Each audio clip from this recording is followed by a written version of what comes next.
de mon message ce matin, il est simple. Le voile est déchiré. Voilà le thème de mon message ce matin. Le voile est déchiré. Oui, j'aimerais que nous puissions reprendre cela. Le voile est déchiré. Encore une fois de plus. Le voile est déchiré. Encore. Le voile est déchiré. Dieu qui a déchiré ce voile.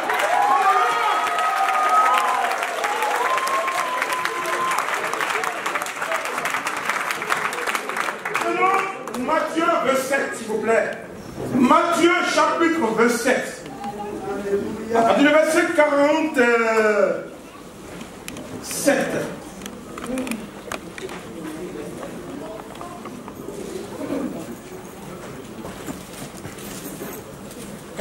S'il vous plaît.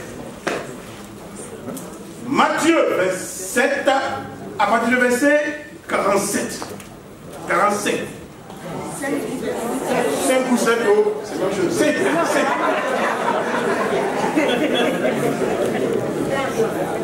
Ne pas 5 et 7 là. 45. 4 et 5, c'est ça. Depuis la 6e heure jusqu'à la 9e heure, il y eut des ténèbres sur la terre. Et vers la 9e heure, Jésus s'écria d'une voix forte: Élie, Élie, lama sabachthani. C'est-à-dire, mon Dieu, pourquoi m'as-tu abandonné? Quelques-uns de ceux qui étaient là, ayant entendu dire, il appelle Élie. Et aussitôt, l'un d'eux courut prendre une éponge qui remplit de vinaigre et l'ayant fixé à un roseau, il lui donna à boire. Mais les autres disaient, laisse. Voyons si Élie viendra le. Jésus poussa de nouveau un grand cri et rendit l'esprit. Verset 58. Et voici, le voile du temple se déchira en deux, depuis le haut jusqu'en bas. La terre trembla, les rochers se fondirent, des sépulcres s'ouvrirent, et plusieurs corps des saints qui étaient morts ressuscitèrent. Étant sortis des sépulcres, après la résurrection de Jésus, ils entrèrent dans la ville sainte et apparurent à un grand nombre de personnes. Le centenier et ceux qui étaient avec lui pour garder Jésus, ayant vu le tremblement de terre et ce qui venait d'arriver, fut saisi d'une grande frayeur et dit: assurément, celui-ci est le Fils de Dieu. Alléluia! Père Dieu, c'est ta parole. Et bénis cette parole dans notre cœur. Et qu'elle nous fasse tous du bien. Au nom de ton Fils Jésus-Christ, il vient de prier. Amen. Amen. Frère, le voile est déchiré. Par ce message, Dieu nous invite à nous approcher de lui sans peur ni crainte. Oui, ne restons pas distants de Dieu. Ne restons pas distants de Dieu. Approchons-nous de lui. Dans Jacques, le chapitre 4, le verset 8, Jacques nous dit: approchons-nous de lui, et lui, il s'approchera. Oui, approchons-nous de Dieu. Dieu veut nous faire voir sa gloire. Il veut nous faire voir sa bonté. Il veut nous faire voir ses merveilles. pour cela, ce matin, il nous invite à nous approcher de lui. Ne restons plus distants de lui. Rien ne nous empêche de nous approcher de Dieu. Dans les temps passés, il y avait un obstacle.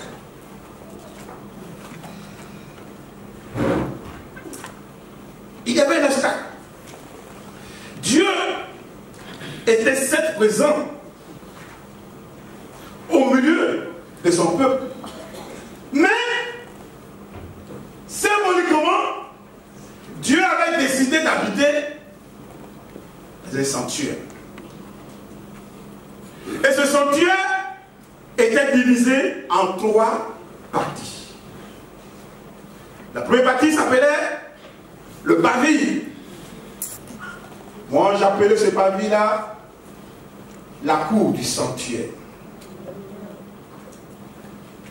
C'était le lieu des sacrifices sanglants. Tout enfant d'Israël avait droit à ce lieu. Tout enfant d'Israël. Le deuxième lieu, c'est le lieu appelé le lieu saint. C'est ce que j'appelle le salon du sanctuaire. C'est le lieu des sacrifices, des offrandes, de parfums et d'encens. Seuls les sacrificateurs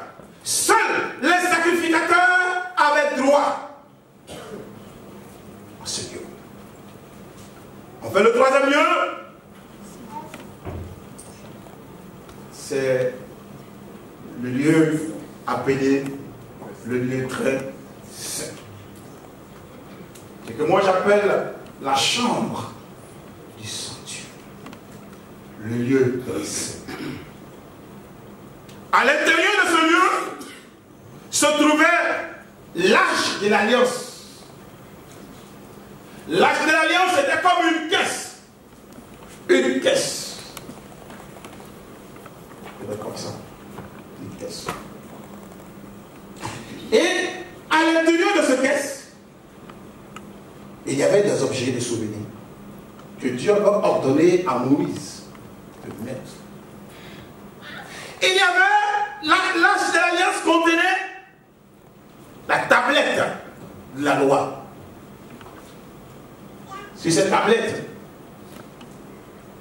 dans les autres 36, même 37, Dieu avait inscrit la loi pour régir le peuple d'Israël. Parce qu'il venait de l'Égypte. Et Dieu, pour régir ce peuple-là, avait donné la loi sur la montagne de Sinaï. Et il dit à Moïse, en souvenir de cela, garde cette tablette dans le lieu très saint. Et aussi il y avait la manne. Cette nourriture que Dieu a envoyée sur terre pendant que Israël était dans le désert. Israël était en train de marcher. Il n'avait pas le temps de planter. Et d'ailleurs, dans le désert, rien ne pousse. Mais Dieu qui aime son peuple et qui a dit à Israël, sort de l'Égypte, prenait soin d'Israël. Alléluia! Et c'était, alors qu'un jour, le peuple murmurait dans Exode 16. Nous avons faim. Nous avons faim. Le soir, Dieu a envoyé des cailles, des oiseaux. Le peuple a mangé de la viande. Et le matin, le peuple sort. Il voit une farine à terre. C'est quoi? La manne.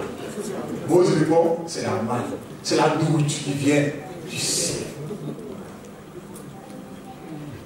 Israël a passé 40 ans dans le désert. Mais 40 ans parce que l'Éternel des armées était avec eux et les nourrissait. C'était la nourriture, la main. Alors Dieu dit à Moïse, prends une partie et garde cela en souvenir pour la génération future. Et aussi il y avait le bâton d'Aaron. Le bâton d'Aaron, dans Nombre 17, il y a une partie du peuple qui s'était révoltée, disant, ce n'est pas Moïse, seulement et Aaron que Dieu a appelé. Nous aussi, Dieu peut parler au travers de nous. Nous aussi, nous pouvons servir comme sacrificateurs à Dieu. Pas de problème. Moïse dit à chaque prince, dit à chaque responsable, chaque chef de tribu d'apporter les bâtons. Parce que, vous savez, c'est dans le désert. Il faut que, donc, les responsables avaient des bâtons, ils s'appuyaient sur lequel ils s'appuyaient pour marcher. Dis-les de venir avec 12 bâtons chaque. Il y a 12 tribus, dis-les de venir avec les 12 bâtons. Et mettez ça dans le temps d'assignation. Je choisirai celui dont le bâton serait choisi, c'est lui que j'ai choisi pour sacrifier, pour œuvrer en ma présence. On a mis le bâton. Le matin, Moïse rentre. Grande est sa surprise, parce que le bâton d'Aaron, un bâton sec, a fleuri. Miracle de Dieu. Avec Dieu, tout est possible. Il fait sortir la vie, là même où il y a la mort. Oh Dieu, il est tout puissant. Il fait sortir la vie, là où il y a le désert, où tout est impossible, où humainement parlant, il n'y a pas de solution. Avec Dieu, il y a toujours une solution. Le bâton a fleuri. Alors il dit à Moïse, récupère le bâton rapidement et mets cela en sûreté dans l'arche de l'alliance pour que cela serve de leçon pour dire à toutes les générations que la famille Aaron est celle que moi j'ai servi pour servir devant ma face. Frère, l'arche de l'alliance avait un couvercle. Ce couvercle était appelé le propitiatoire. Le couvercle était appelé le propitiatoire.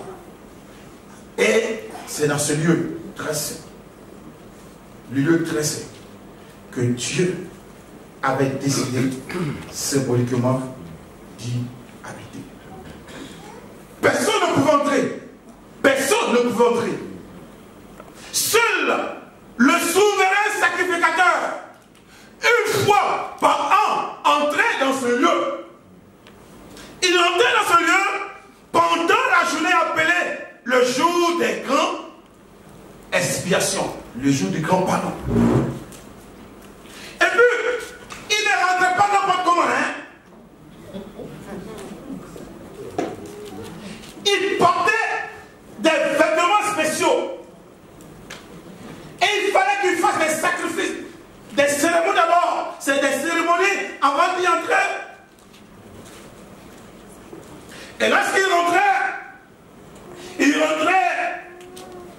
et dans la main un brasier. Et dans ce brasier se trouvait de l'encens qui brûlait et qui dégageait assez de fumée. Il avait dans l'autre main un vase. Dans ce vase, il y avait le sang. Le sang d'un bouc. Le sang d'un bouc. Lévitique 16 nous parle de ce sang. Parce que le jour de grand pardon, on amenait 2 boucs. Et on tirait au sang. Lequel de ces boucs serait tué pour le sacrifice. Et lequel serait appelé le bouc émissaire. Émissaire. Alors, le bouc émissaire,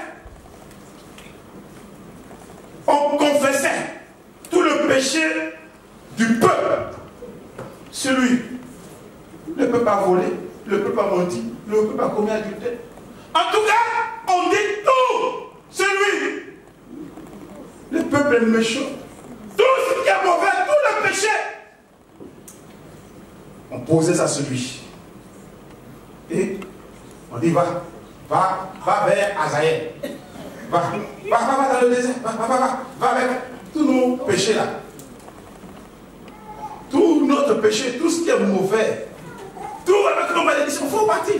Va, le péché, va dans le désert. Va.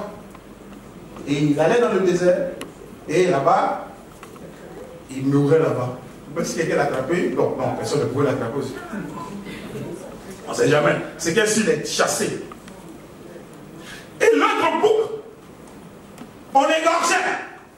Et c'était avec ce sang-là que le sacrificateur, le souverain, s'il vous plaît, entrait dans le temple. Il entrait dans le temple, dans le lieu très saint. Et là, direction la tête. À nouveau, il freine. Il dit, maman, décharge-toi. Elle dit, non, mon fils, la voiture est trop jolie. La voiture est trop jolie.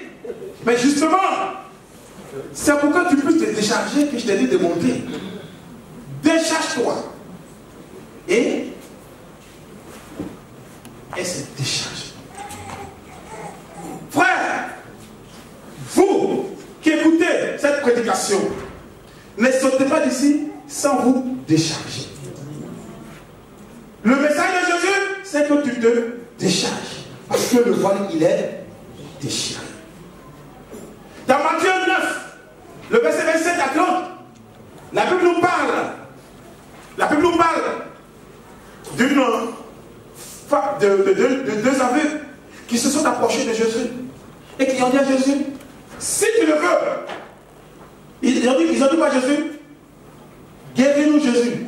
Viens au secours de nous, fils de David. Et Jésus s'approche d'eux pour dire, est-ce que vous croyez que je peux le faire? Il dit, oui, nous croyons.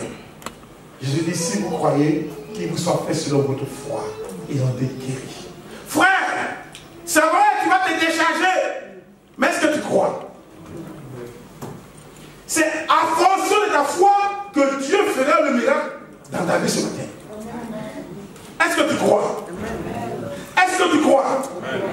Dieu agira avec toi en fonction de ta foi. Si tu crois, tu verras la gloire de Dieu. C'est bien de se décharger, mais il faut croire. Il y a des personnes qui, lorsqu'elles entendent le message, se déchargent. Se déchargent. Mais après s'être déchargée, elle se recharge encore des problèmes et puis elle repart à la maison. Aïe, ça c'est qu'elle a fait ça. Une fois que tu t'es déchargé, ce n'est plus la peine de t'en occuper. Jésus s'en occupe. Toi ne t'en occupes plus. Il y a des gens qui déchargent les fardeaux. Après quoi, il y a Amen. Et puis après qui repartent. Lorsqu'on le sort, quand elle sort, mon frère là même. Vraiment, qui va faire quelque chose? Vraiment, elle passe des nuits blanches, elle souffre. Mais justement, ce n'est pour ne plus souffrir que le voile est déchiré. Décharge-toi et crois que Dieu fera le reste. Comment est-ce qu'il fera pour te libérer? Ce n'est pas ton affaire. Toi, tu t'es déchargé, le reste, il s'en charge. Il y avait, bon, chez nous, il y a comment dirais-je, une soeur française qui vient, qui est avec nous, et elle expliquait son témoignage. Un témoignage, elle disait qu'il y avait une aînée qui a cru en Jésus. Elle vivait des temps très difficiles. C'est le vendredi même, elle m'a dit cela. J'ai prêché chaque fois, elle m'a dit cela. Elle disait que la mémé, elle est allée à Lidl. Et elle s'est dit, je vais prendre les choses et Jésus va payer. C'est quelle foi ça? C'est une folie. C'est ça, la foi, c'est une folie. La foi, c'est une folie. Je vous l'ai dit, la foi, c'est une folie. Si tu n'agis pas en folie, tu vas déclencher ton problème. Dis-toi que Dieu Dieu fera le reste. Ne t'en occupe pas. Même si ça chante, dis-toi que c'est réglé. Parce que le voile, il est déchiré. Nous ne parlons pas avec le problème, mais crois que le voile, il est déchiré. La foi, c'est une folie. Elle est arrivée à libérer. Elle a pris les choses de première nécessité. Elle a poussé le caddie. Non, comment on l'appelle? Charrette. Bon, d'accord, c'est charrette. C'est caddie. Alors, elle a poussé le caddie. Elle est arrivée à la caisse sans un rond dans la poche. Sa carte bancaire n'existe pas. Elle est partie. Elle a osé. C'est ça avec Dieu, il faut oser. Amen. Il faut démontrer. La foi est une ferme assurance des choses qu'on espère. Une démonstration. Elle a démontré cet acte de foi. La Bible dit que elle n'est pas la Bible. La sœur nous dit qu'elle est allée à la caisse. Il y avait un rang. Donc elle était à la queue du rang. Et au fur et à mesure que le rang avance, son cœur dit une goutte. Est-ce que tu crois que ce que tu as fait là, ça va marcher? Ne vous laissez pas distraire par ces voix intérieures pour vous étouffer, pour créer en vous le doute. Elle dit ça va marcher au nom de Jésus. Au fur et à mesure que le rang avance, son pouvoir arrive là, son cœur part encore plus fort.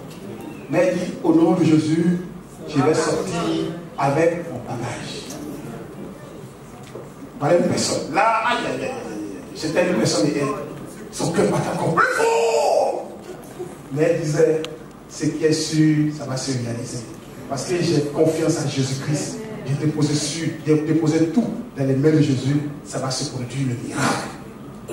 Son tour arrive. Elle met les bagages sur, comme on l'appelle, le tapis roulant. La caissière est là. Elle aussi est là, face à face, sans de vérité. Ça là c'est direct. Ce n'est pas le direct. C'est là la vérité là. C'est ça la vérité. Ça là c'est là où on va piller ton Dieu. Il dit mettez-moi à la plomb. Et vous venez ici, je vous prends vous, les inclus des cieux. Frère, mettez-vous à la plomb. Car le vol il est déchiré. Le vol est déchiré. Mettons Dieu à l'épreuve. Ne doutons pas un seul instant. Cette direct là, tu l'as déchargé. Mais n'en occupe plus. Dieu fera le reste. Là, ok, c'est pas.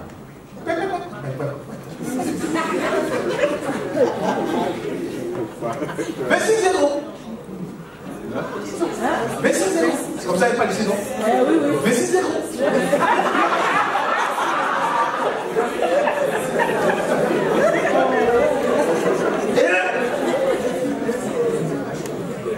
Elle dit d'accord. Au moins elle a dit d'accord. Il y a un monsieur qui était derrière elle.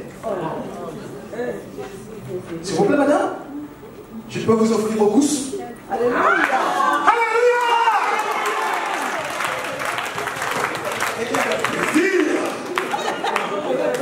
Avec plaisir. Elle ne savait pas que le monsieur était derrière elle. Mais Jésus, avec il a positionné. Est-ce